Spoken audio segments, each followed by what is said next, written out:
Hello मेरे प्यारे बच्चों, अब हम चर्चा करते हैं नेमिंग रिएक्शन का। नेमिंग रिएक्शन आपको कभी कभी 15 नंबर दिला देता है, 10 नंबर दिला देता है। इसमें बोर्ड के ऊपर भरोसा नहीं कितने नंबरों का नेमिंग रिएक्शन दे दें। तो नेमिंग रिएक्शन जो आप नेमिंग रिएक्शन पढ़ने वाले हो, इसी में से बोर्ड में क्वेश्चन पूछा जाएगा। और आप थोड़ा दिमाग लगा करके गौर करके पढ़िएगा कि नेमिंग रिएक्शन आपके पास 50 नेमिंग रिएक्शन है। इन 50 को अगर आप तैयार कर लिए तो इसके बाहर से नेमिंग रिएक्शन आने वाला नहीं है। शुरुआत करते हैं। सबसे पहले हम पहली अभिक्रिया क्या है? हिंकल-स्टीन अभिक्रिया होती है।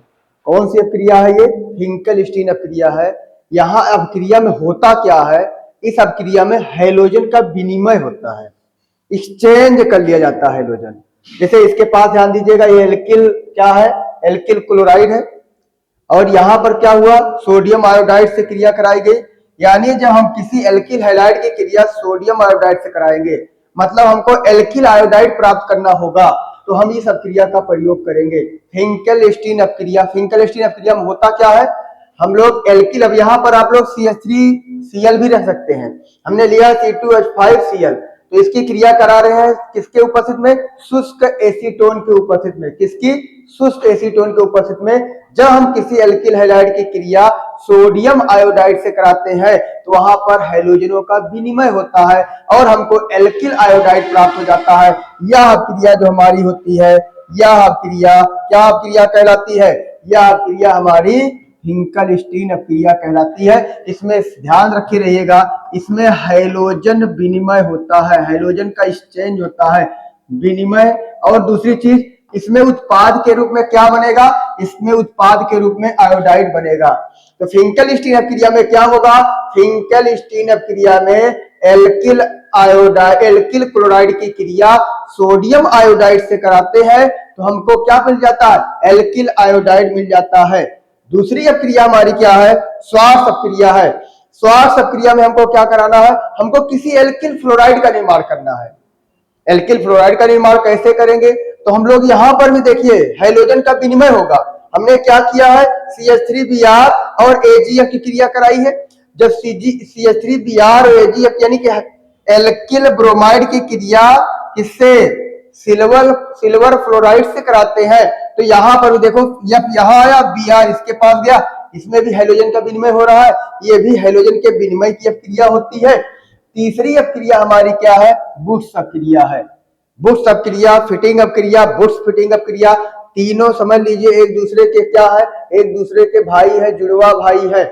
यहाँ पर क्या होगा? इसमें हम एल्किल हैलाइड के, चाहे वो मेथिल क्लोराइड हो जाए चाहे एथिल क्लोराइड हो जाए, एल्किल हैलाइड के बुश अभिक्रिया के बारे में क्या बताएंगे? जब हम एल्किल हैलाइड के दो अणु को शुष्क ईथर की उपस्थिति में सोडियम धातु के साथ गर्म करते हैं तो हमें एल्केन प्राप्त हो जाता है। यह क्रिया बुश क्रिया कहलाती है। यहाँ ड्राई ईथर क्यों लगाते हैं? क्योंकि जब नम ईथर होगा तो सोडियम उससे क्रिया करके सोडियम हाइड्रोक्साइड का निर्माण कर लेगा, इसलिए हम लोग क्या लगते हैं? ड्राई ईथर रखते हैं। तो एल्किल, अब यहाँ पर हमने मेथिल क्लोराइड का जोड़ लिया है, यहाँ पर Cl और Na मिलकर क्या बना लिया? 2NaCl। यहाँ पर बन जाएगा CH3 और CH3 यानी एल्केन का नाम निर्माण हो जाएगा, एथेन का निर्माण हो जाएगा। दूसरी अभिक्रिया क्या है? इसी का ही भाई है, क्या हो जाएगा? फिटिंग अभिक्रिया। जहां हमने एल्किल समूह को लिया था वहां हमने एरिल समूह ले लिया। इसमें क्या हो रहा है? जहां एल्किल समूह लिया था वहां पर एरिल समूह ले लिया, और जब एरिल समूह ले लिया उसकी क्रिया सोडियम धातु से कराए दो अणुओं की, तो इसका Cl, इसका Na, इसका Cl क्या बना लेगा? 2NaCl, और यहाँ पर बाइफिनिल का निर्माण हो जाता है। यह क्रिया क्या कहलाती है? यह क्रिया फिटिंग, यानी दोनों क्या? दोनों एरिल समूह फिट हो गए। दोनों एरिल समूह जब फिट हो गए तो इस अभिक्रिया का क्या नाम रख दिया गया? इस अभिक्रिया का नाम रख दिया गया फिटिंग अभिक्रिया। इसमें भी ड्राई ईथर की उपस्थित होती है और इसमें भी धातु के रूप में हम लोग किसको लेते हैं? सोडियम को ही लेते हैं। अब यहाँ पर क्या होगा? बुश फिटिंग अभिक्रिया। अब इसमें होगा क्या? बुश शब्द आ रहा है ना, तो एक और लिया जाएगा बुश का। फिटिंग शब्द आ रहा है ना, तो एक और लिया जाएगा फिटिंग का। दोनों को मिला दिया गया तो क्या हो जाएगा? बुश फिटिंग अभिक्रिया हो जाएगी। हमने एक अणु क्या ले लिया है? फिटिंग अभिक्रिया से ले लिया है क्लोरोबेंजीन। एक अणु क्या ले लिया है? बुश अभिक्रिया से ले लिया है मेथिल क्लोराइड। दोनों की क्रिया कराई गई किससे? सोडियम धातु से। किसकी उपस्थित में? ड्राई ईथर की उपस्थित में। अब क्या हुआ? इसमें जो ये Cl है किसके साथ जाएगा, दोनों Cl को क्या पसंद है, धातु को अधातु और अधातुओं को धातुओं के साथ बहुत मजा आता है। तो Cl को Na पसंद है, Cl को Na पसंद है, ये दोनों Cl Na के साथ निकले, ये क्या बना लिए, NaCl। अब जहां पर Cl था वहां पर कौन पहुंच गया, CH3 और बन गया टॉलुइन। अगर आपसे पूछेगा कैसे प्राप्त करोगे क्लोरोबेंजीन से टॉलुइन, तो इस रिएक्शन को आप अच्छे से दे सकते हैं, आ सकता है। कैसे प्राप्त करोगे क्लोरोबेंजीन से टॉलुइन, तो ये भी रिएक्शन दिया जा सकता है। वैसे क्लोरोबेंजीन से टॉलुइन और बेंजीन से टॉलुइन, तो बेंजीन से टॉलुइन बनाने के लिए सबसे पहले क्लोरोबेंजीन बना लेगा, और चाहे बेंजीन की क्रिया क्या कराते हैं हम लोग टॉलुइन बनाने के लिए, CH3Cl से यहाँ क्या लगा देते हैं AlCl3, तब भी टॉलुइन बन जाता है। अब यहाँ नेमिंग रिएक्शन भी पढ़ रहे हो और कैसे भी प्राप्त करोगे आप जान सकते हैं। तो अगर बेंजीन से टॉलुइन बनाना होगा तो इसका प्रयोग करेंगे AlCl3 का और CH3Cl का। लेकिन अगर क्लोरोबेंजीन से बनाना है तो आप लोग बुश फिटिंग क्रिया करा दीजिएगा। यानी तीनों क्रियाएं क्या है, तीनों में धातु के रूप में कौन लिया गया है, Na लिया गया है। बुश क्रिया में क्या होता है, दोनों अणु होते हैं एल्किल हैलाइड के। फिटिंग अप क्रिया में क्या होता है, दोनों अणु होते हैं एरिल हैलाइड के। बुश फिटिंग में क्या होता है, बुश और फिटिंग दोनों शब्द आ रहा है, तो बुश अपक्रिया का एक अणु और फिटिंग अपक्रिया का एक अणु दोनों मिल जाएंगे, बुश फिटिंग अपक्रिया हो जाएगी। आगे हम लोग क्या करेंगे, फ्रैंकलैंड अपक्रिया। फ्रैंकलैंड अपक्रिया ये भी उसी की तरह है, किसकी तरह है, फिटिंग और बुश अपक्रिया की तरह। लेकिन यहाँ पर क्या करते हैं, यहाँ पर हमारा धातु बदल जाता है। उनमें सब में क्या लिए रहते हैं, उनमें तीनों में सोडियम धातु लिए हैं, यहाँ क्या हो जाएगा, जिंक धातु हो जाएगा। जब एल्किल हैलाइड के दो अणुओं को जिंक के साथ गर्म करेंगे तो आपको पता है जिंक को क्या पसंद है, अधातु पसंद है, यानी अधातुओं को धातु और धातुओं को अधातु। तो ये दोनों Cl किसके साथ निकल लेंगे, जिंक के साथ, बन क्या गया ZnCl2 और आपको एल्केन प्राप्त हो जाएगा। अब इसमें भी क्या होगा, फ्रैंकलिन अपक्रिया में भी क्या होगा, इसमें भी एल्केन समूह जुड़ रहा है, उसमें भी दोनों एल्केन समूह जुड़े थे, उसमें दोनों एरिल समूह जुड़े थे, एरिल और एल्केन समूह जुड़ा था, यहाँ दोनों एल्केन समूह जुड़ेगा और एल्केन समूह जुड़ करके एल्केन का निर्माण कर लेगा। अब आता है डार्जन अपक्रिया। डार्जन अपक्रिया में होता क्या है, एल्कोहल से हमको क्या बनाना रहेगा, एल्किल हैलाइड। कह रहा है कैसे प्राप्त करोगे, एथेनॉल से एथिल क्लोराइड। या क्या होता है, जब एथेनॉल की क्रिया SOCl2 थायोनिल क्लोराइड से कराते हैं, यह हैलोजन बनाने की बड़ी अच्छी विधि है। जो डार्जन क्रिया है हैलोजन बनाने की बहुत अच्छी विधि है। काहे अच्छी विधि है, इसमें SO2 और HCl आसानी से निकल जाते हैं, हमको एल्किल हैलाइड मिल जाता है, यानी कि एथिल क्लोराइड भी मिल जाएगा। तो एल्कोहल की क्रिया जब SOCl2 से कराते हैं किसकी उपस्थिति में, पिरिडीन की उपस्थिति में, तो हमको क्या प्राप्त हो जाता है, एल्किल हैलाइड प्राप्त हो जाता है। यह क्रिया क्या कहलाती है, डार्जन क्रिया कहलाती है। अब अगला है क्या आपका डाई एजोटीकरण। क्या है, डाई एजोटीकरण। नाम काहे रखा गया है, डाई मतलब दो, एजो मतलब नाइट्रोजन, और डाई एजोटीकरण काहे नाम रखा गया, इसमें जो उत्पाद बनता है वो दो नाइट्रोजन वाला उत्पाद बनेगा। अब उसमें होगा क्या, हम लोग एनिलीन की क्रिया किससे कराते हैं, NaNO2 और HCl से। लेकिन अब यहाँ पर आप इससे डायरेक्ट भी करा सकते हो, या आप लोग देखो NaNO2 प्लस HCl क्रिया करके क्या बनाता है, HNO2 बनाता है। और एनिलीन की क्रिया HNO2 और HCl से करा देते हैं 0 से 5 डिग्री सेल्सियस पे। चाहे आप डायरेक्ट इसको रख दो और चाहे इसके साथ इसको रखोगे तब भी क्या बनेगा, बेंजीन डाई एजोनियम क्लोराइड का निर्माण होता है। डाई एजोटीकरण क्रिया में उत्पाद क्या बनता है, डाई एजोटीकरण क्रिया में उत्पाद के रूप में बेंजीन, ये क्या है आपका बेंजीन है। डाई एजो, एजो मतलब नाइट्रोजन, कितना एजो, डाई मतलब दो एजो, यहाँ दो नाइट्रोजन हो गया। एजोनियम इस पे प्लस होता है और ये होता है माइनस, ये लवण होता है, यहाँ बनता है डाई एजोनियम क्लोराइड। तो एनिलीन से कैसे प्राप्त करोगे बेंजीन डाई एजोनियम क्लोराइड, उस अपक्रिया का क्या नाम है, डाई एजोटीकरण अपक्रिया है। पेपर में पूछ सकता है कि एनिलीन से बेंजीन डाई एजोनियम क्लोराइड जो बनाया जाता है कौन सी अपक्रिया है, वो होती है डाई एजोटीकरण अपक्रिया होती है। आगे हम लोग चलते हैं। ये हमारी कौन सी अक्रिया, आप देखो गाटरमान, सैंडमेयर और बाल्ड-सीमान, तीनों अक्रिया हम लोग साथ में देख लेते हैं। हमको क्या बनाना है, हमको बनाना है सबसे पहले एनिलीन से, क्या एनिलीन से बना लेना है बेंजीन डाइएजोनियम क्लोराइड। अभी आप बनाए डाई एजोटीकरण क्रिया द्वारा एनिलीन से बेंजीन डाइएजोनियम क्लोराइड आप बनाए। कौन सी क्रिया, डाइएजोटीकरण। डाइएजोटीकरण के लिए क्या लगाते हैं, NaNO2 प्लस HCl लगाया जाता है। अब ये जो बन जाएगा हमारा बेंजीन डाइएजोनियम क्लोराइड, इससे हमको बनाना क्या है, इससे हमको बनाना है क्लोरोबेंजीन, ब्रोमोबेंजीन, उसके बाद क्या हो जाएगा फ्लोरोबेंजीन। अगर हम CuHCl लगाए तो हमारा बन जाएगा क्या, क्लोरोबेंजीन, N2 गैस और HCl निकल जाएगा। ये अक्रिया क्या कहलाएगी, ये अक्रिया गाटरमान अक्रिया हो जाएगी। यहां पर कापर चूर्ण लगा दिए, कापर चूर्ण के साथ क्या लगाएंगे, HBr। यहां पर क्या Cu, यहां पर क्या होगा उसमें Cu2Cl2, यहां पर Cu चूर्ण लगाएंगे और HBr, तो यह क्रिया क्या हो जाएगी, सैंडमायर क्रिया हो जाएगी। इसमें भी बनता है क्या, एरिल ब्रोमाइड। लेकिन अब इसमें बेंजीन डाइएजोनियम क्लोराइड से हमको क्या कराना है, इसकी क्रिया कराएंगे HBF4 की। जब HBF4 की क्रिया कराएंगे तो सबसे पहले जो H है वो निकल जाएगा और यहाँ पर Cl के स्थान पर आ जाएगा BF4। उसके बाद नाइट्रोजन निकलेगा और एक ये BF3 एक इलेक्ट्रॉन न्यून यौगिक के रूप में बाहर निकल जाएगा और एक BF को यहाँ छोड़ देगा, क्या हो जाएगा, फ्लोरोबेंजीन बन जाएगा। BF3 इलेक्ट्रॉन न्यून के यौगिक के रूप में निकल जाएगा, ये Cl और N2 निकल जाएगा। इस अक्रिया का नाम क्या है, बाल्ड-सीमान अक्रिया। बाल्ड-सीमान अक्रिया में क्या होता है, बेंजीन डाइएजोनियम क्लोराइड से क्या बनता है, फ्लोरोबेंजीन बनता है।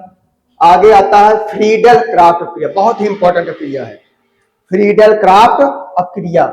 इसमें क्या कह रहा है इसमें हमको क्या कराना है, क्लोरोबेंजीन, ये क्या है आपका क्लोरोबेंजीन की क्रिया किससे कराएंगे, हम लोग कराएंगे CH3Cl से। उपस्थित किसकी होगी, AlCl3 की होती है। AlCl3 है क्या, लुईस अम्ल है। AlCl3 है क्या, लुईस अम्ल है। क्यों लुईस अम्ल है, देखिए इसकी संरचना में हम लोग देखेंगे तो AlCl एल्युमिनियम के बाद कोष में कितना इलेक्ट्रॉन हुआ साझा करने के बाद 6। इसको क्या चाहिए, लोन पेयर, और जो लोन पेयर लेता है वो क्या होता है, लुईस अम्ल होता है। ये लुईस अम्ल की उपस्थिति में हम लोग जब क्रिया कराते हैं तो यहाँ पर क्लोरोबेंजीन में 2 स्थान ऐसा होता है जहां इलेक्ट्रॉन अनुनाद के कारण इलेक्ट्रॉन घनत्व बढ़ जाता है। वो स्थान कौन कौन सा होता है, वो स्थान होता है आर्थो और पैरा। जब आप क्लोरोबेंजीन की अनुनादी संरचना बनाए थे तो उसमें देखे थे आर्थो और पैरा पर इलेक्ट्रॉन घनत्व बढ़ता है।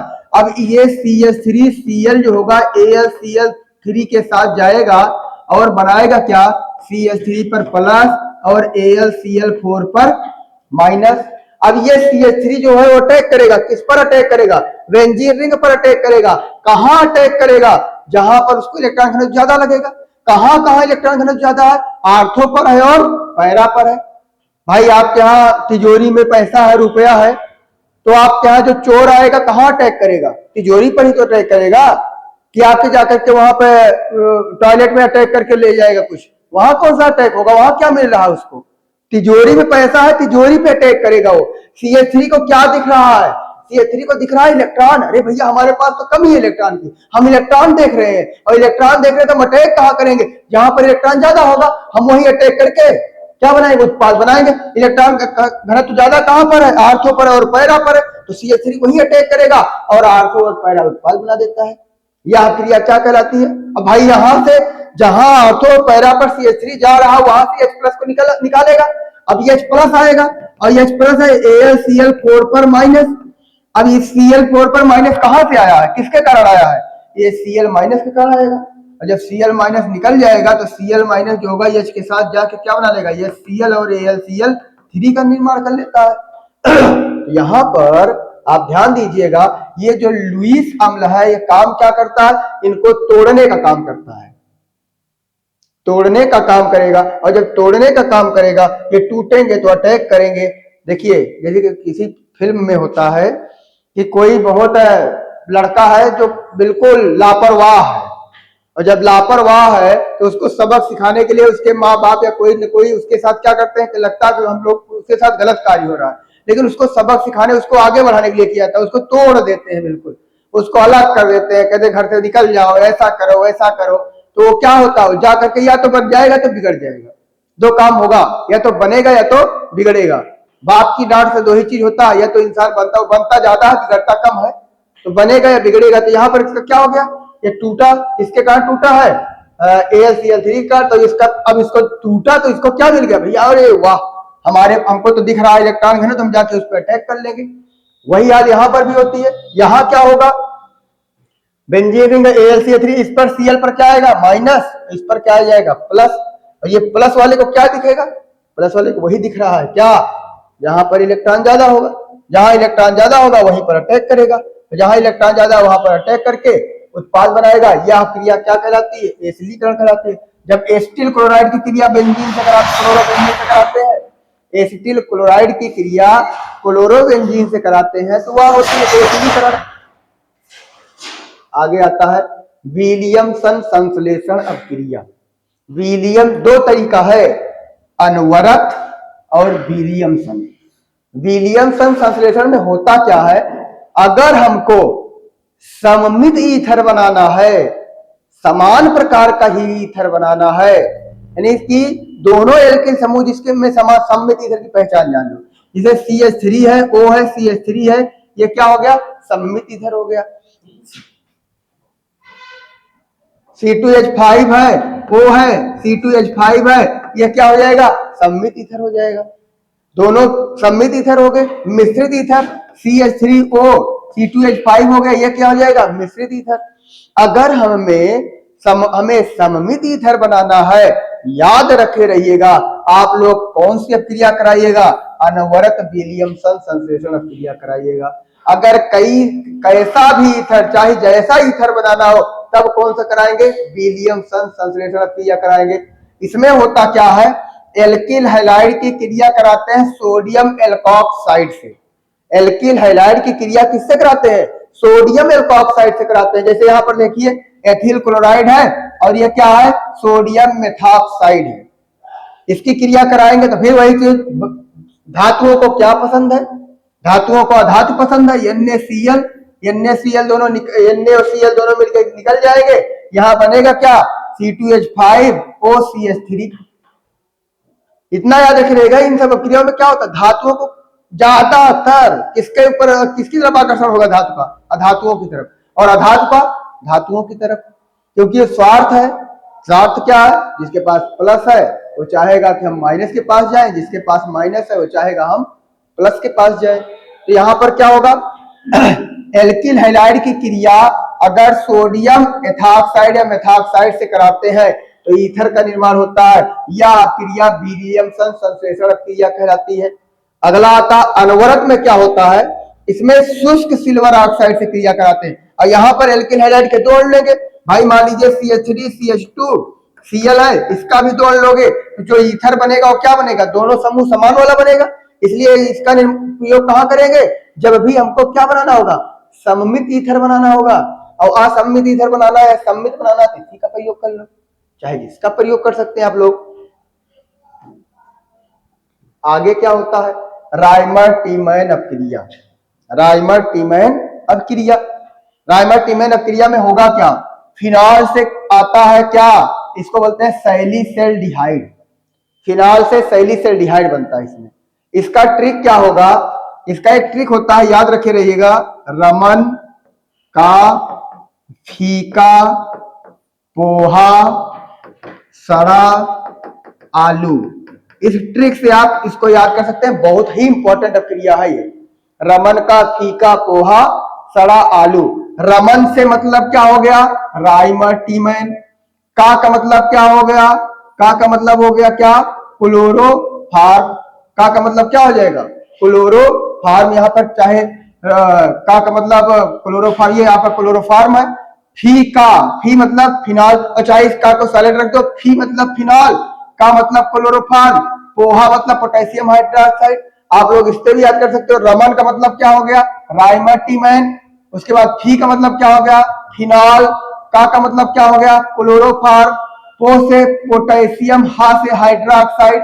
जब हम लोग फिनॉल की क्रिया क्लोरोफॉर्म और पोटेशियम हाइड्रोक्साइड से कराते हैं तो हमको क्या प्राप्त होता है, सैलिसिल्डिहाइड प्राप्त होता है। यह क्रिया क्या कहलाती है, राइमर्टिमेन क्रिया कहलाती है। तो राइमर्टिमेन क्रिया में होता क्या है, फिनॉल की क्रिया क्लोरोफॉर्म और पोटेशियम हाइड्रोक्साइड से कराते हैं तो हमको सैलिसिल्डिहाइड प्राप्त होता है। यह क्रिया राइमर्टिमेन क्रिया कहलाती है। और राइमर्टिमेन क्रिया का एक और रूप है, जहां फिनॉल है वहां तो फिनॉल रखो ही, जहां पर क्लोरोफॉर्म है वहां CCl4 कर दो। जब CCl4 कर दोगे तो वहां पर एक नया उत्पाद बन जाएगा। उसमें होता क्या है, इसको बोलते हैं सैलिसिलिक अम्ल बोला जाएगा। क्या बोला जाएगा, सैलिसिलिक अम्ल कहा जाएगा। यहाँ पर सैलिसिलिक अम्ल का निर्माण होता है। तो चाहे राइमर्टिमेन क्रिया में इस क्रिया को दो, तो चाहे राइमर्टिमेन क्रिया में इस वाली क्रिया को दो। फिनॉल से क्रिया कराओगे क्लोरोफॉर्म की तो बनेगा सैलिसिल्डिहाइड, और अगर पायरीन से करा दोगे, कार्बन टेट्राक्लोराइड से करा दोगे तो बन जाएगा क्या, सैलिसिलिक अम्ल बन जाएगा। दोनों क्रियाएं ही राइमर्टिमेन क्रियाएं होती हैं। इसका ट्रिक बता दिया, रमन का, फीका, पोहा, सड़ा, आलू, उससे याद रखे रहिएगा। आगे हम लोग चलते हैं किस पर, कार्बिल अमीन अपक्रिया पर। कार्बिल अमीन अपक्रिया, इस ट्रिक से याद रखे, कार्बिल अमीन कहते किसे हैं, आइसोसाइनाइड को क्या बोला जाता है, आइसोसाइनाइड को बोला जाता है कार्बिल अमीन। आइसोसाइनाइड को क्या बोलते हैं, आइसोसाइनाइड को कार्बिल अमीन बोलते हैं। तो इसमें होता क्या है, इसमें आइसोसाइनाइड का निर्माण होता है। कार्बिल अमीन अपक्रिया में उत्पाद क्या बनेगा, आइसोसाइनाइड। याद रखे रहो, कार्बिल अमीन अपक्रिया का उत्पाद क्या होता है, आइसोसाइनाइड। जब हम लोग एनिलीन, कार्बिल अमीन, याद रखें, कार्बिल अमीन तो एनिलीन, जब हम लोग एनिलीन की क्रिया क्लोरोफॉर्म और पोटेशियम हाइड्रोक्साइड से कराते हैं तो दुर्गंध युक्त पदार्थ, कार्बिल अमीन परीक्षण भी होता है, प्राथमिक अमीन का परीक्षण, दुर्गंध युक्त पदार्थ क्या बनता है, आइसोसाइनाइड का निर्माण होता है। यह क्रिया कार्बिल अमीन अपक्रिया कहलाती है। कार्बिल अमीन अपक्रिया फिर से ध्यान दीजिए, होगा क्या, एनिलीन की क्रिया कराएंगे क्लोरोफॉर्म से और पोटेशियम हाइड्रोक्साइड से, तो हमको क्या बना प्राप्त हो जाएगा, आइसोसाइनाइड। देखो, अगर बेंजीन रिंग से Cl समूह जुड़ा होता तो क्या हो जाता, साइनाइड। अगर बेंजीन रिंग से Nc समूह जुड़ेगा तो क्या होगा, आइसोसाइनाइड होगा। यहां बन क्या रहा है, यहां पर आइसोसाइनाइड बन रहा है। आइसोसाइनाइड का ही एक और नाम है, क्या नाम है, कार्बिल अमीन। यहाँ कार्बिल अमीन बन रहा है, इसलिए इसको क्या नाम दिया गया है, इसलिए इसका नाम दिया गया कार्बिल अमीन अपक्रिया। आगे हम लोग चलते हैं हाफमैन अमोनिलिसिस अपक्रिया। हाफमैन अमोनिलिसिस अपक्रिया, इस अपक्रिया में होगा क्या, एल्किल हैलाइड की क्रिया कराते हैं अमोनिया से। एल्किल हैलाइड की क्रिया किससे होगी, अमोनिया से। यहां पर प्राथमिक अमीन, द्वितीयक अमीन, तृतीयक अमीन और चतुर्थक अमोनियम लवण का भी निर्माण होगा। अगर एल्किल हैलाइड के अणु ज्यादा कर दिए तो प्राथमिक के बाद द्वितीयक, तृतीयक और चतुर्थक अमोनियम लवण तक हम लोग पहुंच सकते हैं। जैसे देखो, एल्किल हैलाइड की क्रिया किससे करा रहे हैं, अमोनिया से। तो अमोनिया के पास कितना हाइड्रोजन है, 3 हाइड्रोजन है। इसको H2 और H लिख सकते हैं। H का साथ किसके साथ हो जाएगा, Cl के साथ हो जाएगा। और जब H Cl के साथ चला जाएगा तो क्या बना लेगा, HCl, और बन जाएगा क्या, CH3 CH2 NH2। यहाँ पर देखिए एक एल्किल समूह जुड़ा है तो ये क्या हो जाएगा, 1 डिग्री अमीन हो जाएगा, यानी प्राथमिक अमीन होगा। फिर हम क्या किए, एल्किल हैलाइड के अणुओं की संख्या बढ़ाते चले जा रहे हैं, बढ़ाते चले जा रहे हैं। हमने एल्किल हैलाइड की एक अणु को ले लिया, अब इसके पास इसको हम लोग लिख सकते हैं NH और H। फिर इस H को क्या पसंद आएगा, Cl, क्या निकाल देगा, HCl। अब यहाँ पर देखिए 2 एल्किल समूह हो जाएगा, तो यहाँ पर जो अमीन बनेगा ये क्या हो जाएगा, द्वितीयक अमीन हो जाएगा।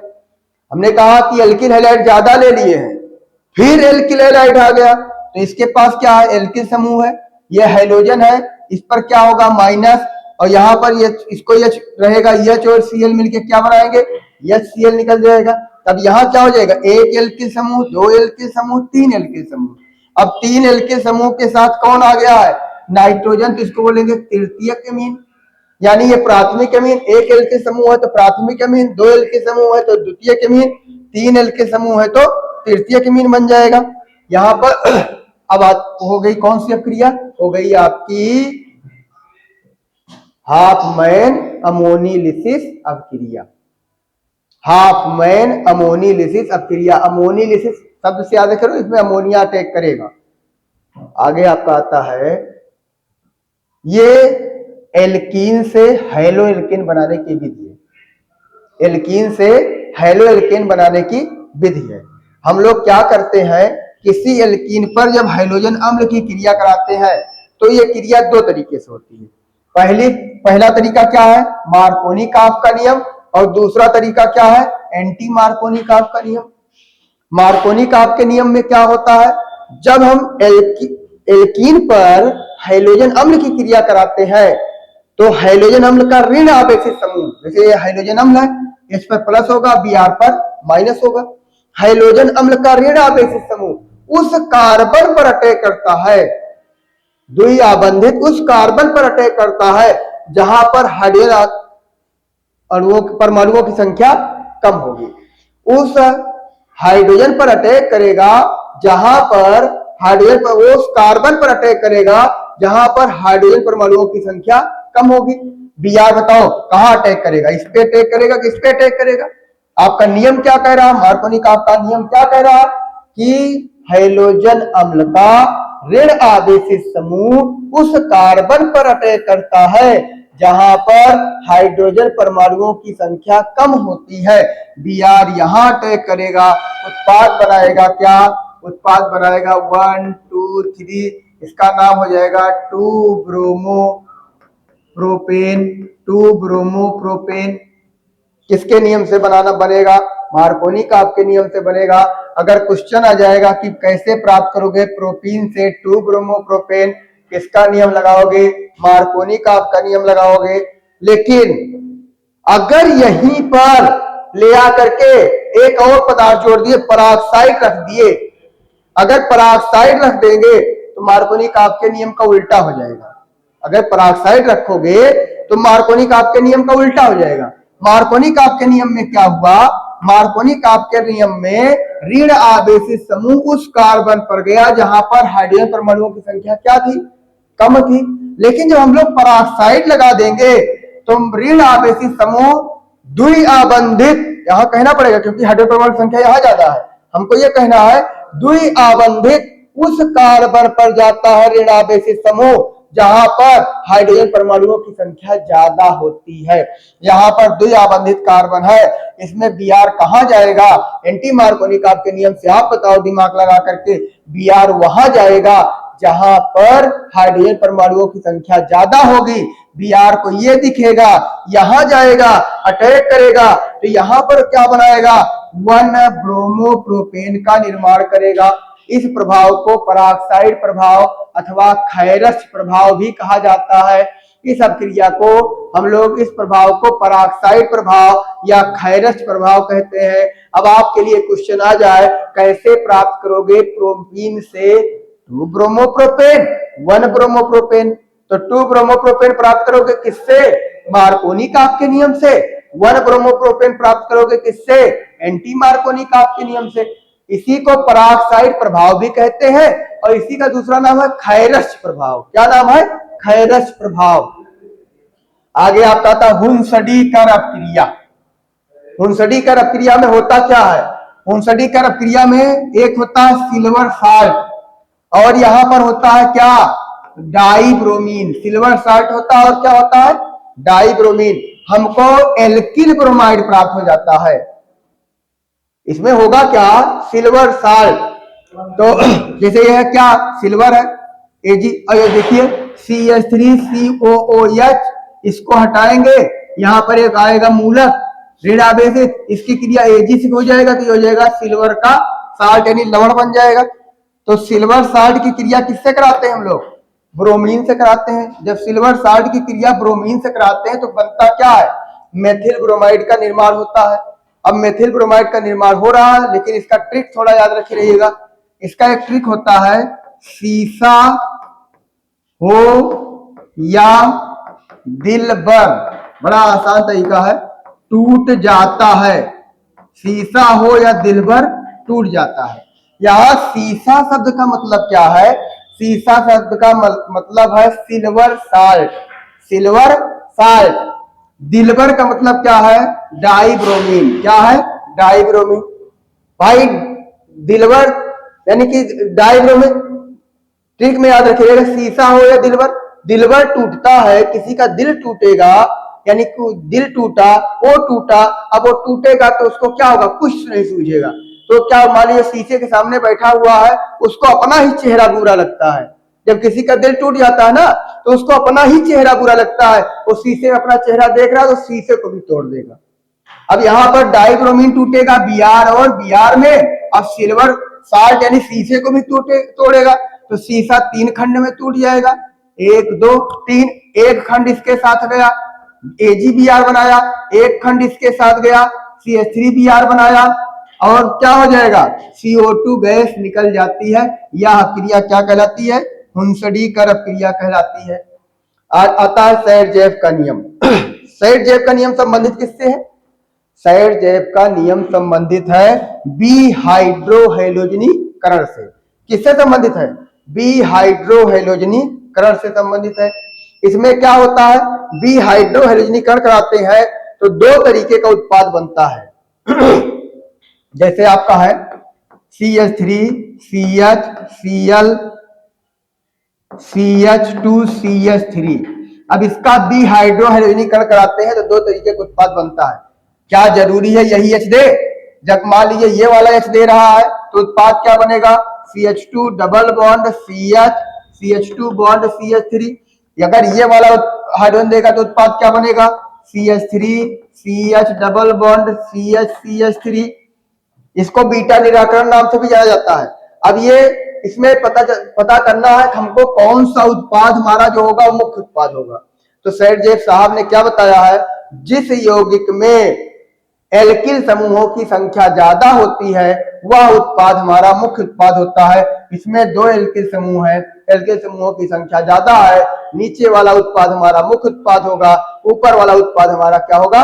सह उत्पाद होता है। तो सैडजेव का नियम क्या है? जिस एल्किल बीटा निराकरण यानी कि बीहाइड्रोहेलोजनीकरण क्रिया जब कराते हैं तो जिस उत्पाद में एल्किल समूहों की संख्या ज्यादा होती है वह उत्पाद हमारा मुख्य उत्पाद होता है। डाउ प्रक्रम। डाउ प्रक्रम का प्रयोग कहां करते हैं? डाउ प्रक्रम का प्रयोग करते हैं फिनॉल के निर्माण में। फिनॉल के निर्माण में, फिनॉल के निर्माण की विधि क्या है? डाउ प्रक्रम। इसमें होता क्या है? सबसे पहले क्लोरोबेंजीन की क्रिया कराते हैं। किससे? सोडियम हाइड्रोक्साइड से। सोडियम हाइड्रा ऑक्साइड से। तो बनता क्या है? सोडियम फिनॉक्साइड बनता है। भाई इस पर क्या होगा? इस पर आएगा माइनस, इस पर होगा प्लस, ये वाला इसको हटाएगा, सोडियम फिनॉक्साइड बन जाएगा। फिर सोडियम फिनॉक्साइड की क्रिया HCl से कराएंगे। तो अभी आपको पता है धातुओं को क्या पसंद है? धातुओं को अधातु पसंद है, Na को Cl पसंद है, NaCl के रूप में निकल जाएगा और आपका फिनॉल मिल जाएगा। आगे आता है ग्रिग्नार्ड अभिकर्मक का संश्लेषण। ग्रिग्नार्ड अभिकर्मक किसे कहते हैं? RMgX वाला यौगिक या ARMgX वाला यौगिक क्या कहलाता है? ग्रिग्नार्ड अभिकर्मक कहलाता है। जहां R बराबर एल्किल समूह, X बराबर क्या होता है? हैलोजन परमाणु। हम लोग क्या किए? एथिल ब्रोमाइड की क्रिया किससे करा दिए? मैग्नीशियम धातु से। मैग्नीशियम धातु से करा दिए तो यहां बन गया क्या? Ethyl magnesium bromide. इसी यौगिक को क्या बोलते हैं हम लोग? ग्रिग्नार्ड अभिकर्मक। किसकी उपस्थिति में? ड्राई ईथर की उपस्थिति में। तो ग्रिग्नार्ड अभिकर्मक का फार्मूला याद रखिएगा, RMgX या ARMgX। अगर यहाँ C6H5Br होता तो क्या बन जाता? C6H5MgBr बन जाता। ये हो जाता आपका ग्रिग्नार्ड क्रिया। आगे आपकी बात आती है क्लोरोबेंजीन का निर्माण। क्लोरोबेंजीन का निर्माण कैसे कैसे करेंगे? पहला है क्लोरोबेंजीन की अपक्रिया। क्लोरोबेंजीन की अपक्रिया, क्लोरोबेंजीन की कौन कौन सी अपक्रिया होगी? क्लोरोबेंजीन की अपक्रिया होगी क्लोरीनीकरण, नाइट्रीकरण और सल्फोनीकरण। भाई क्लोरोबेंजीन का पहले निर्माण करोगे, क्लोरोबेंजीन का निर्माण कर लोगे। क्लोरोबेंजीन का कैसे निर्माण करोगे? बेंजीन की क्रिया किससे करा दोगे? बेंजीन की क्रिया Cl2 से करा दोगे, किससे लगा, क्या लगा के AlCl3 लगा के बन जाएगा क्या, C6H5Cl क्लोरोबेंजीन बन जाएगा। अब इसकी 3 अपक्रियाएं हैं। कौन कौन सी अपक्रिया है, क्लोरीनीकरण, नाइट्रीकरण और सल्फोनीकरण। क्लोरीनीकरण में हम लोग क्या करते हैं, Cl2 से क्रिया कराते हैं। तो यहां पर देखिए बेंजीन रिंग पर आर्थो स्थित और पैरा स्थितियों पर इलेक्ट्रॉन घनत्व ज्यादा होगा, तो जो क्लोरीन परमाणु होगा वो कहां अटैक करेगा, आर्थो पर और पैरा पर अटैक करेगा। तो यहाँ पर देखिए आर्थो डाई क्लोरोबेंजीन, ये हो जाएगा पैरा डाई क्लोरोबेंजीन। एक मुख्य उत्पाद होता है, दूसरा सह उत्पाद। वही हाल यहाँ पर भी होगी, नाइट्रीकरण कराएंगे HNO3 द्वारा, तो NO2 समूह कहां जाएगा, आर्थो पर जाएगा और पैरा पर जाएगा, आर्थो पर और पैरा पर जाएगा। वही हाल यहाँ कराएंगे, H2SO4 से क्रिया कराएंगे सल्फोनीकरण, SO3H समूह कहां जाएगा, आर्थो पर और पैरा पर। यानी क्लोरोबेंजीन जब भी उत्पाद देता है तो ये आर्थो और पैरा वाला उत्पाद देता है। आगे आता है आइडोफार्म अपक्रिया, बहुत महत्वपूर्ण अपक्रिया है। आइडोफार्म परीक्षण भी देते हैं। आइडोफार्म अपक्रिया वो देते हैं जहां पर एल्किल समूह के साथ क्या होता है, या आर के साथ क्या होता है, CO समूह जुड़ा हुआ होता है। CH3CO समूह रहेगा, वो देंगे कौन सी, आइडोफार्म अपक्रिया। मान लीजिए आपका एथेनॉल की आइडोफार्म अपक्रिया पूछ रहा है, एथेनॉल का परीक्षण भी पूछ रहा है, तो एथेनॉल का परीक्षण क्या होगा, आइडोफार्म परीक्षण। अब इसकी क्रिया कराते हैं किससे, आयोडीन और NaOH से। तो आइडोफार्म अपक्रिया का ही नाम रखा गया है। तो आइडोफार्म अपक्रिया इसमें क्या बनता है, आइडोफार्म बनता है। काहे क्लोरोफार्म अपक्रिया नहीं लिखा गया, काहे ब्रोमोफार्म अपक्रिया नहीं लिखा गया, काहे क्लोरोफार्म परीक्षण नहीं लिखा गया, काहे ब्रोमोफार्म परीक्षण नहीं लिखा गया, काहे आइडोफार्म ही परीक्षण होता है। तो यहाँ कारण क्या है, ये जो उत्पाद जो आइडोफार्म होता है ये पीले रंग का उत्पाद देता है, इसीलिए इसका नाम रखा गया। जबकि क्लोरोफार्म और ब्रोमोफार्म क्या होते हैं, रंगहीन होते हैं, उनको पहचान ही नहीं सकते हैं, तो हम काहे उसका रिएक्शन देंगे। तो यहाँ क्या होगा, आइडोफार्म का निर्माण होगा। यह अपक्रिया क्या कहलाती है, आइडोफार्म अपक्रिया कहलाती है। अब आपका हाइड्रोजन का एक्सचेंज कौन कौन सी अपक्रिया होगी, आपका ये रिवीजन कंप्लीट हो गया है। आगे कुछ और रिएक्शन है उनको हम लोग समझते हैं। अब हम आगे का रिएक्शन देखते हैं। अभी आपने पढ़ा क्या, आइडोफार्म क्रिया पढ़ चुके हैं। अभी आइडोफार्म क्रिया में देख लीजिए क्या होता है। एथेनॉल की क्रिया किससे कराते हैं, आयोडीन और क्षार के साथ। तो क्या होता है, आइडोफार्म अपक्रिया देता है। आइडोफार्म नाम काहे पड़ा है, क्योंकि ये आइडोफार्म जो बनता है पीले रंग का उत्पाद बनता है, इसकी पहचान हो जाती है, इसकी पहचान करना आसान है, इसलिए इसका नाम रखा गया आइडोफार्म अपक्रिया। अब क्वेश्चन आया है, एथेनॉल की आयोडीन और क्षार के साथ अपक्रिया लिखिए। तो एथेनॉल जब आयोडीन और क्षार के साथ क्रिया करता है तो पीले रंग का आइडोफार्म बनाता है, सोडियम फार्मेट बनता है, सोडियम आयोडाइड बनता है और जल बनता है। इसी पीले रंग के उत्पाद जो आइडोफार्म है उसके बनने के कारण इसका नाम ही रखा गया आइडोफार्म अपक्रिया। इसमें बिहाइड्रोहैलोजनीकरण, फिर कह रहा है एल्किल हैलाइड की एल्कोहलिक KOH के साथ अपक्रिया का समीकरण लिखिए। देखिए जैसे मान लीजिए हमारा जो रिएक्शन होता है वो शराबी होता है। एक होता है KOH, कैसा KOH, एक्वस, और एक होता है KOH, कैसा KOH, एल्कोहलिक। इतना आप दिमाग में रखे रहिएगा कि KOH कैसा होगा, एक्वस होगा तो क्या उत्पाद बनेगा, और KOH एल्कोहलिक होगा तब क्या उत्पाद बनेगा। मान लीजिए हमने ले लिया क्या, CH3CH2Br प्लस KOH और CH3CH2Br प्लस KOH। अगर हमारा एक्वस KOH है, जलीय KOH है, तो ये अल्कोहल देखा। मान लीजिए कोई शराबी है, अगर उसको शराब मिल जाएगी तो पानी ढूंढेगा, अगर उसको पानी मिल जाएगा तो क्या ढूंढेगा, शराब ढूंढेगा। मान लीजिए KOH क्या है, शराबी है, और इसके पास पानी है, तो ढूंढ क्या रहा है, शराब। यानी कि उत्पाद के रूप में क्या बनेगा, उत्पाद के रूप में बन जाएगा एल्कोहल प्लस KBr बन जाएगा। लेकिन इसमें क्या होगा, इसमें ये जो हमारा है KOH शराबी है, अब शराब मिल गया इसको, तो इसको क्या चाहिए, पानी चाहिए उसमें मिला के पीने के लिए। उसमें शराब में पानी चाहिए क्या करने के लिए, मिला के पीने के लिए। तो इसके पास तो शराब है, तो यहाँ उत्पाद क्या बनेगा, पानी बनेगा। यानी CH2 double bond CH2 plus H2O plus KBr हो जाएगा। अगर हम एल्किल हैलाइड की क्रिया एल्कोहलिक KOH के साथ कराते हैं तो हमारा क्या हो जाता है, बी हाइड्रोजन के एक हाइड्रोजन अणु, उसका हाइड्रोजन का अणु और एक हाइड्रोजन का अणु दोनों निकल जाएंगे और बन जाएगा क्या, हो जाएगी क्या, बी हाइड्रोहेलोजनी।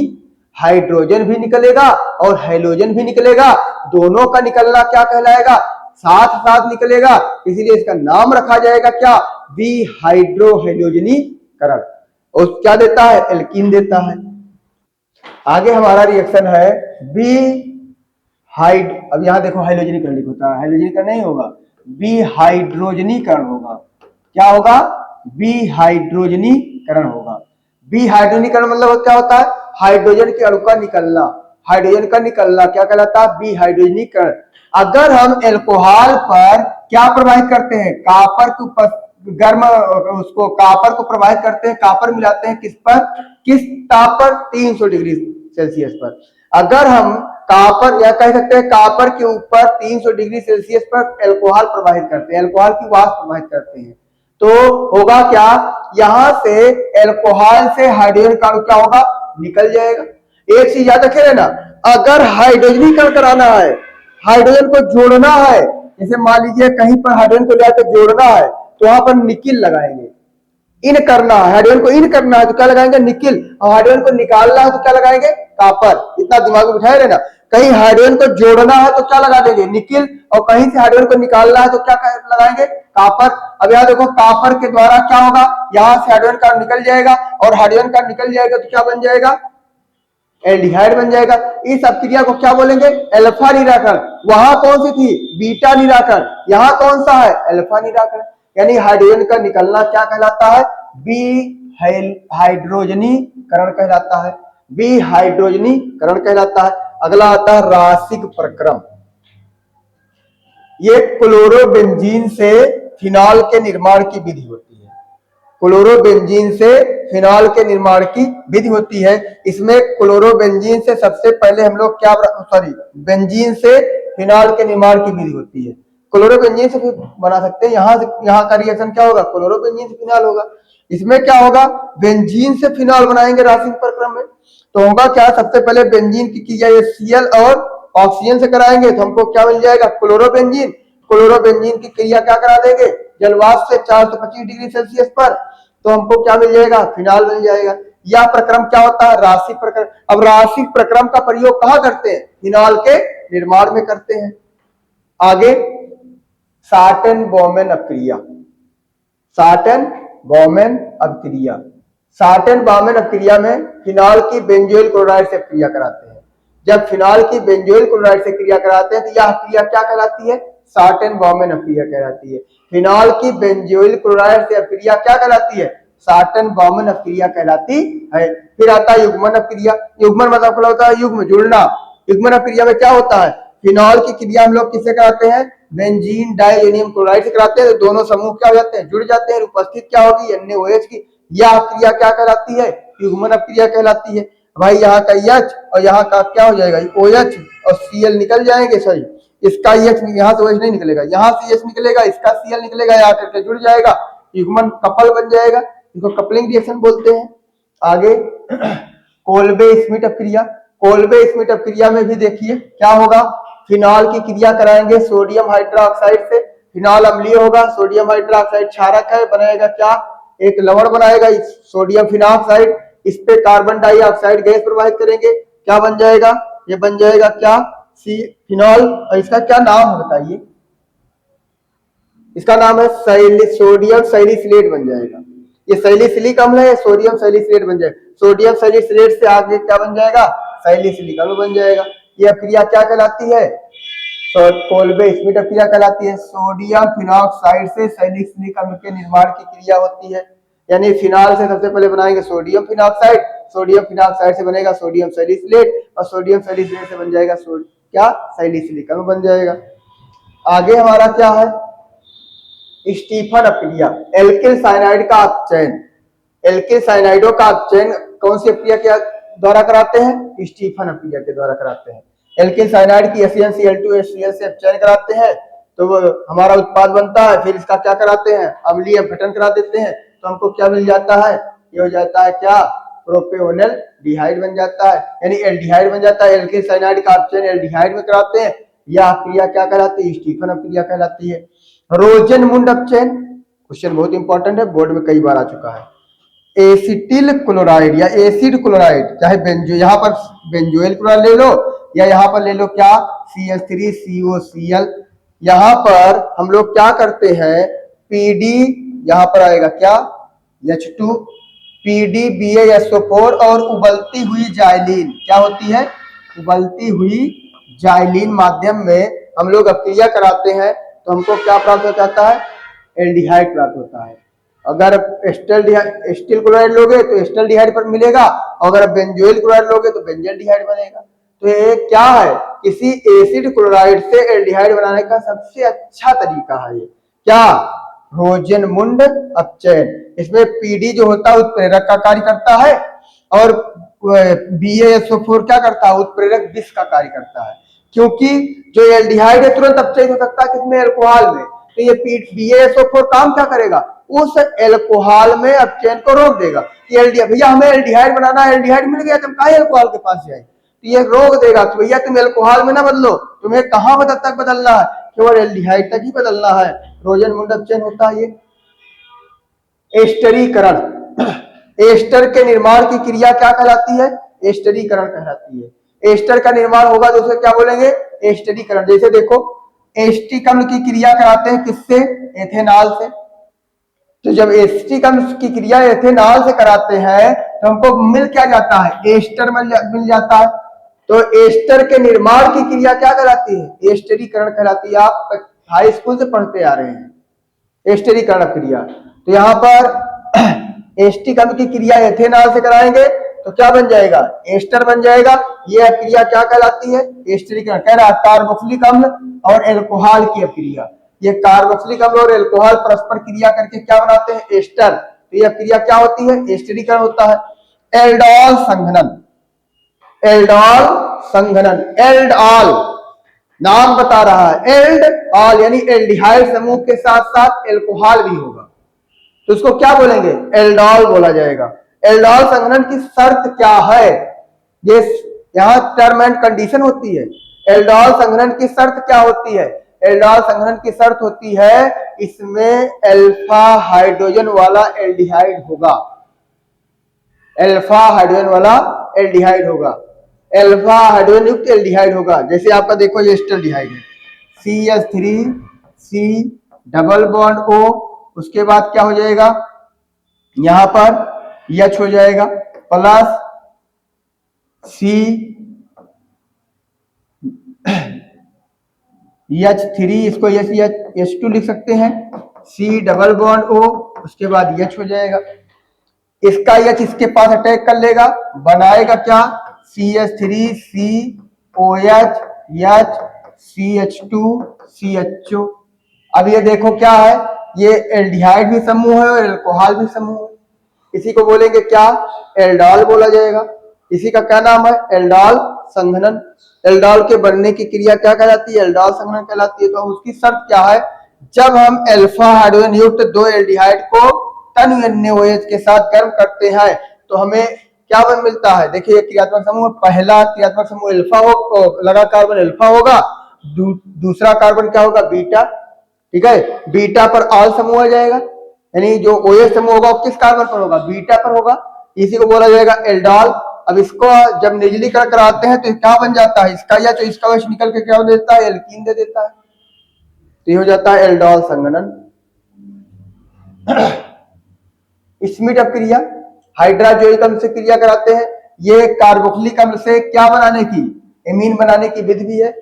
जब हम किसी कार्बोक्सिलिक अम्ल पर हाइड्रोजोइक अम्ल की क्रिया कराते हैं H2SO4 की उपस्थिति में हमको एमीन प्राप्त होता है। यह क्रिया क्या कहलाती है? स्मिट अपक्रिया कहलाती है। लेकिन इसमें क्या है?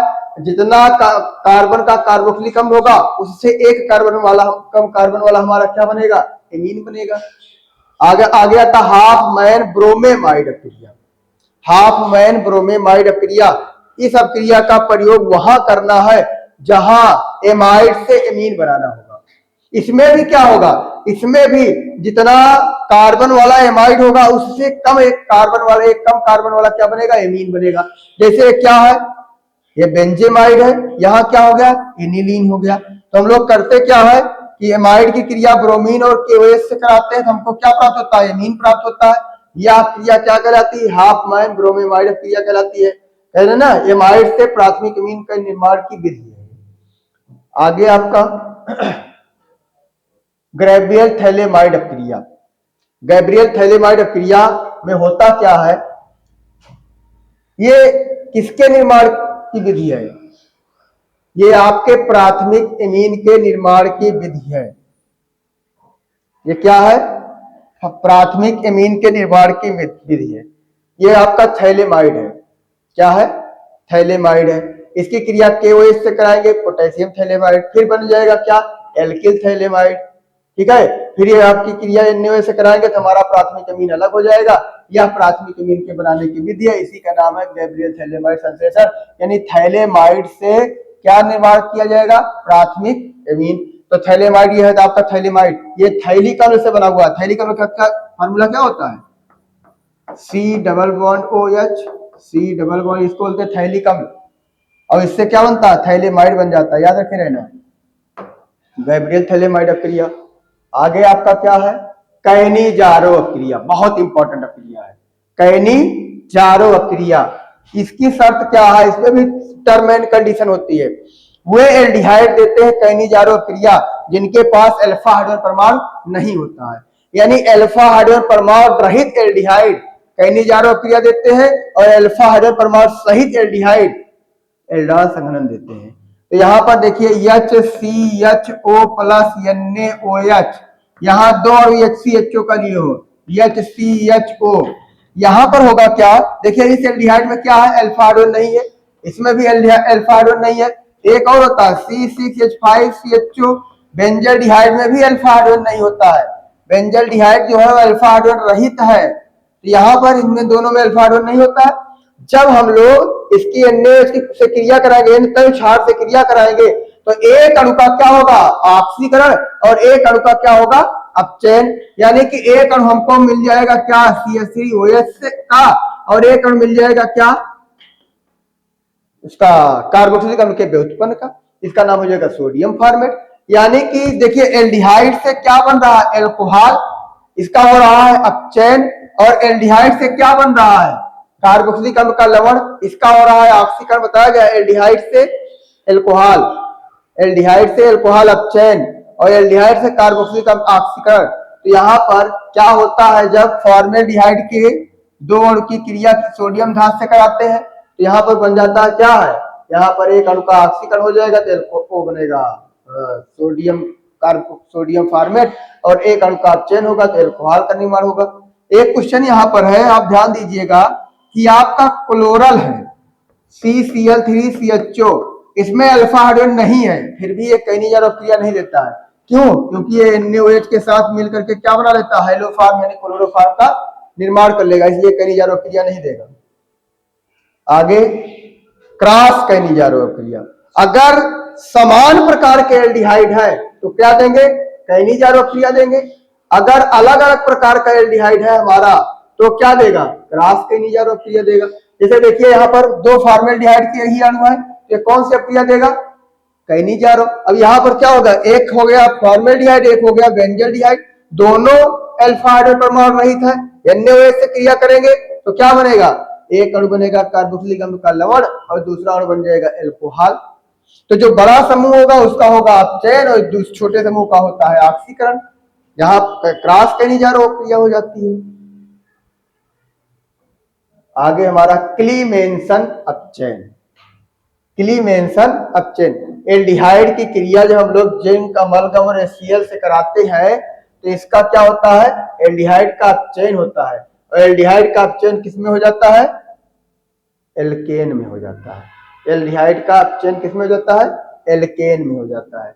अपचयन काहे कहा गया, क्योंकि यहाँ से ऑक्सीजन गायब होगा, ऑक्सीजन का निकलना क्या होता है अपचयन, ऑक्सीजन का जुड़ना क्या होता है ऑक्सीकरण। तो ये किसमें अपचयन हो जाता है, एल्केन में अपचयन हो जाता है, H2O निकल जाता है। वो इसमें क्या होता है, अपचायक के रूप में क्या लेते हैं, जिंक अमलगम और HCl, जिंक अमलगम और HCl लेते हैं। जैसे ZnHg प्लस HCl, तो Hg तो अलग हो जाएगा, ZnCl2 बन जाएगा, और नवजात हाइड्रोजन मिल जाएंगे। यही नवजात हाइड्रोजन आकर के इसको अपचयित करेगा। आगे कहानी क्या है, वुल्फ किस्नर अपचयन। वुल्फ किस्नर अपचयन में होता क्या है, कार्बोक्सिलिक अम्ल का हाइड्राजीन द्वारा अपचयन करा जाता है। अगला हमारा पॉइंट है क्या, वुल्फ किस्नर अपचयन। इसमें हो क्या रहा है, इसमें एसीटोन का अपचयन करा रहे हैं। किसके द्वारा, एस्टल्डिहाइड एसीटोन का किसके द्वारा कराएंगे, हाइड्राजीन के द्वारा कराते हैं। तो हमको एट लास्ट क्या मिलता है, एल्केन मिलता है। हाइड्राजीन के द्वारा प्राप्त अपचयन कराते हैं तो बनता है हाइड्राजोन, और हाइड्राजोन बनेगा तो उसको KOH और ग्लाइकाल के साथ गर्म करेंगे, हमको एल्केन प्राप्त हो जाएगा। यह क्रिया क्या कहलाती है, यह क्रिया कहलाती है वुल्फ किस्नर अपचयन। गाटरमान कोच अपक्रिया, गाटरमान कोच अपक्रिया, इसमें क्या होता है, बेंजीन रहता है, CO या Cl से क्रिया कराते हैं तो हमको क्या मिलता है, बेंजल डिहाइड मिलता है। ठीक है, CO या Cl ये दोनों मिलकर क्या बना देते हैं, HCOCl, लेकिन यह अस्थायी होता है, तुरंत CHO समूह जाके अटैक करेगा, Cl को अलग कर देगा, बेंजल डिहाइड बन जाएगा। तो ये बेंजीन से बेंजल डिहाइड बनाने की विधि है। AlCl3 के उपस्थिति में CO और HCl आपस में क्रिया करते हैं तो ये फार्मल क्लोराइड बनाते हैं, इसको हाइड्रोफार्मिलीकरण भी बोल सकते हैं। यहाँ क्या हो जाएगा, बेंजल डिहाइड का निर्माण हो जाएगा। बेंजोइन संघनन, यहाँ पर क्या होता है, ये बेंजोइन संघनन। बेंजोइन संघनन में बेंजल डिहाइड का किससे, KCN के साथ संघनन कराते हैं। बेंजल डिहाइड का, यहाँ पर देखिए बेंजल डिहाइड के दो अणु है ना, इसका KCN के साथ संघनन कराते हैं तो यहाँ पर एक H कहाँ चला जाता है, इस बेंजल डिहाइड के C पर अटैक करेगा, CH पर समूह पर अटैक करेगा और अटैक करके क्या बना लेगा, उत्पाद बना लेगा। किसके द्वारा कराते हैं हम लोग, बेंजल डिहाइड का संघनन कराते हैं, किसके द्वारा, KCN के द्वारा। यह क्रिया क्या कहलाती है, बेंजोइन संघनन कहलाती है। आगे क्या हमारा, बी कार्बोक्सिलीकरण। बी कार्बोक्सिलीकरण का मतलब क्या होता है, कार्बोक्सिल समूह का टूट जाना। तो यहाँ पर सोडा लाइम के साथ कार्बोक्सिलिक अम्ल की क्रिया कराते हैं तो हमको क्या मिल जाता है, एल्केन मिल जाता है। सोडा लाइम NaOH CaO, इसको सोडा लाइम के साथ जब कार्बोक्सिलिक अम्ल की क्रिया कराएंगे सोडा लाइम के साथ में तो होगा क्या, ये CO2 समूह क्या होगा, निकल जाएगा और CH4 बन जाएगा। ये होता है बी कार्बोक्सिलीकरण। आगे आता है पर्किन अपक्रिया। पर्किन अपक्रिया में क्या होता है, बेंजल डिहाइड और एसिटिक एनहाइड्राइड की अपक्रिया कराते हैं। बेंजल डिहाइड और एसिटिक एनहाइड्राइड की अपक्रिया कराते हैं तो जो उत्पाद बनेगा, एक उत्पाद वहां पर क्या बन जाएगा, एक उत्पाद बन जाएगा कार्बोक्सिलिक अम्ल और दूसरा क्या हो जाता है, ये तो कार्बोक्सिलिक अम्ल ही है लेकिन ये एल्कीन वाला है, इसको क्या बोलेंगे हम लोग, पर्किन अपक्रिया बोलेंगे। आता है इटाड अपक्रिया। टॉलुइन से क्या बनाता है, बेंजल डिहाइड। टॉलुइन से बेंजल डिहाइड बनाने के लिए क्रोमिल क्लोराइड से क्रिया कराते हैं, बना उत्पाद का जल अपहरण करा देते हैं, बन जाता है बेंजल डिहाइड, पर्किन अपक्रिया। अब आता है फिनॉल की SaHNO3 के साथ अपक्रिया। तो फिनॉल की जब हम लोग SaHNO3 के साथ अपक्रिया कराते हैं तो हमको क्या मिलता है, पिक्रिक अम्ल। यहाँ क्वेश्चन आता है कोई एक ऐसे कार्बनिक अम्ल का नाम बताओ जिसमें COH समूह ना हो, तो फिनॉल है, ये पिक्रिक अम्ल है। पिक्रिक अम्ल में COH समूह नहीं होता, CH प्लस के कार्य अम्लीय होता है। पिक्रिक अम्ल जो ऐसा कार्बनिक अम्ल है जिसमें COH समूह ना होने के बाद भी ये क्या है, अम्लीय है। आगे क्रॉस एल्डोल संघनन। क्रॉस एल्डोल संघनन देखिए यहाँ पर, अगर दो भिन्न भिन्न प्रकार के एल्डिहाइड ले लेते हैं, NaOH के साथ गर्म करते हैं तो हमारे ये 4 प्रकार के एल्डोल बनते हैं, 1 2 3 4, ये 4 प्रकार के एल्डोल का निर्माण होता है, इसीलिए इसका नाम क्या है, क्रॉस एल्डोल। प्रोपेनल और एथेनॉल के बीच जो संघनन होगा तो एल्डोल संघनन क्या कहलाएगा, क्रॉस एल्डोल संघनन कहलाएगा। ये 4 प्रकार का उत्पाद देता है। आगे आती है HBZ अपक्रिया, हेल बोल्हार जेलेंस्की अपक्रिया। इसमें होगा क्या, इसमें हम लोग देखते हैं जो कोई कार्बोक्सिलिक अम्ल लेते हैं जिसमें अल्फा हाइड्रोजन हो, उन अल्फा हाइड्रोजन का विस्थापन किसके द्वारा होता है, हाइड्रोजन परमाणुओं के द्वारा होता है। यहाँ क्लोरीन द्वारा विस्थापन कर रहे हैं, देखिए इसके पास 3 H है, Cl आएगा, 1 H को हटाएगा, 1 Cl जुड़ा, 1 H को हटाया, 2 Cl जुड़ा, 3 Cl जुड़ा, यानी जितने अल्फा हाइड्रोजन है उनका सबका विस्थापन हो जाएगा। ये अपक्रिया क्या कहलाएगी, ये अपक्रिया हमारी कहलाएगी क्रॉस एल्डोल संघनन। लास्ट रिएक्शन है HBZ अपक्रिया, हेल बोल्हार जेलेंस्की अपक्रिया। इसमें क्या होता है, हाइड्रोजनीकरण, अल्फा हाइड्रोजन का हाइड्रोजनीकरण होता है। जैसे देखिए एस्टिक अम्ल है, इसके पास 3 अल्फा हाइड्रोजन है, तीनों अल्फा हाइड्रोजन हाइड्रोजन द्वारा विस्थापित कर दिए जाएंगे। जैसे पहली बार Cl2 आया तो 1 H को हटाया, दूसरी बार आया तो 2 H को हटाया और तीसरी बार आया तो 3 H को हटाया, तीनों H को हटा दिया। इसका नाम हो गया क्या? ट्राइक्लोरोएस्टिक अम्ल। ये हमारी जो अपक्रिया होगी क्या हो जाएगी? HBZ अपक्रिया हो जाएगी। ये इतने हमारे बहुत ही इंपॉर्टेंट रिएक्शन थे। आप इसको अगर अच्छे से पढ़ लेंगे, आप परीक्षा हाल में बैठेंगे तो आपको समझ में आएगा हाँ भैया पढ़ाया गया था, लाई दिमाग लगाए कैसे पढ़ाया गया था, क्या था, क्या हुआ था, तो आप लोग बड़े अच्छे से तैयार कर सकते हैं। अगर आपको और कहीं प्रॉब्लम होती है तो आप बिल्कुल हमारे इस पे YouTube चैनल पे आप कमेंट करके या आप WhatsApp चैनल पे आप कमेंट करके बता सकते हैं। हर एक क्वेश्चन का सॉल्व आपको मिलेगा, पर समय बहुत कम है। समय बहुत कम होने के कारण बहुत तेज रिवीजन करना पड़ रहा है। इसमें आप ये ना देखिए कि हाँ ये तो कुछ हमारी समझ में आया है, तो अब एक एक पॉइंट कितना डीप से आपको कैसे पढ़ाया जाए। अगर आपको कहीं प्रॉब्लम लगती है, रिवीजन का मतलब क्या होता है? एक बार कोई पढ़ा उसको रिवाइज कर लिया जाए, बोर्ड के आधार पर तैयारी बेहतर हो जाए। इन अपक्रियाओं को आप पढ़ करके आप बेहतर ढंग से आप अपक्रिया के लिए तैयारी कर सकते हैं। जय हिंद, जय भारत, जय विजनरी।